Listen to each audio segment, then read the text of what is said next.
Más allá de la letra, del texto y demás, de lo que han sido los fallos de la Corte, ¿no? ¿Se está cumpliendo o no con la Constitución? Es decir, la Corte está avanzando. A ver, yo aprendí una sola cosa de derecho constitucional, que la Corte es el intérprete último de la Constitución, ¿no? Los jueces y, en última instancia, la Corte Suprema de la Nación. Ahora, ¿se está cumpliendo con la Constitución o se está violando la Constitución como dice el Poder Ejecutivo Nacional? Y los dos fallos que dictó la Corte Suprema de Justicia pueden tener una lectura jurídica y una lectura política, y ambas están ensambladas.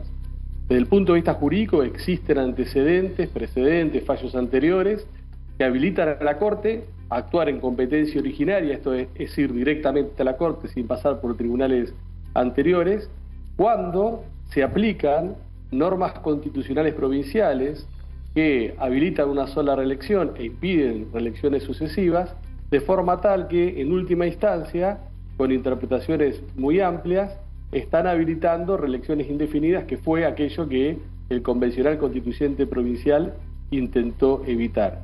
Ahí sí la Corte puede actuar en base al principio republicano de gobierno, que es la base de todo el sistema argentino y todo el sistema federal, que es cuando hay un exceso interpretativo en las autoridades locales para violar sus propios límites en términos de qué se entiende por el principio republicano.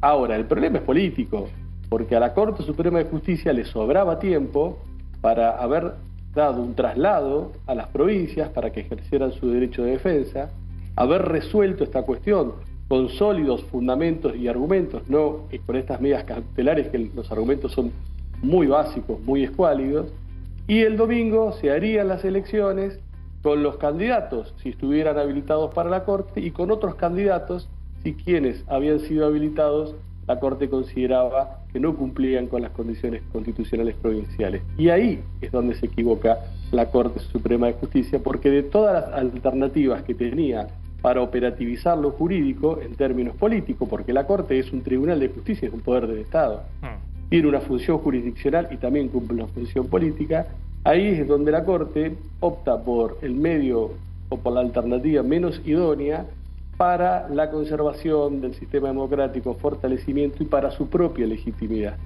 Porque hoy se está discutiendo políticamente un fallo que, con otras alternativas, con otros tiempos políticos y con otras formas, hubiese tenido una solidez que hoy lamentablemente no tiene. No sé si querés hacer una pregunta, Natalia. Andrés, ¿hay alguna manera de todas maneras, ¿no? ¿Hay alguna forma de suspender elecciones provinciales cuidando la legitimidad de la Corte? ¿Crees que esto era posible? Digo, vos señalás que se tomó de manera intempestiva, 5 días antes, con una cautelar sin mucho fundamento, ¿no? Tiene 5 páginas el fallo de Mansur y tiene 10 el de UNIAC, pero ¿había algún modo de hacerlo resguardando la legitimidad de la Corte? ¿No hay de por sí un hecho grave, digamos, institucional cuando un tribunal suspende una elección? Yo creo que tenían tiempo para haberle dado un traslado corto a las provincias para que éstas respondiesen, o a los demandados para que estos respondiesen, y haber dictado un fallo de fondo que, si hubiese establecido que no estaban habilitados estos candidatos, hubieran dado la posibilidad de rearmar las fórmulas y que se hicieran elecciones este domingo con esas fórmulas readecuadas a un eventual caso, un eventual fallo de la Corte Suprema que hubiera declarado la inconstitucionalidad de estas candidaturas por ser contrarias a la norma constitucional provincial. Eso hubiese sido un camino en donde la Corte se hubiese fortalecido, hubiese garantizado el derecho de defensa, hubiese explicado con sólidos fundamentos su posición y hubiese posibilitado que el próximo domingo las elecciones se realizaran.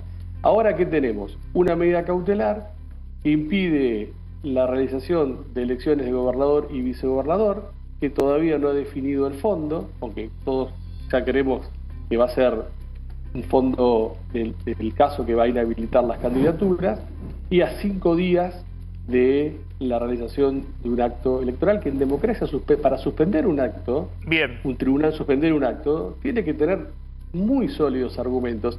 La Corte Suprema de Justicia, la legitimidad es argumental. A la Corte no le elige nadie, ni tiene un plazo de duración en su mandato, sino hasta los 75 años de sus miembros. Entonces, para tener legitimidad, para ser creíble, para ser un árbitro de árbitros, lo que tiene que tener es una muy fuerte legitimidad argumental y tiempos políticos razonables y pensados, para que sea un árbitro de árbitros, para que tenga legitimidad, para que nadie crea que ha sido apropiada políticamente por un sector, sino que en realidad es una corte que resuelve, y por más que no guste lo que resuelve, tiene el plafón de legitimidad jurídica y política para sostener.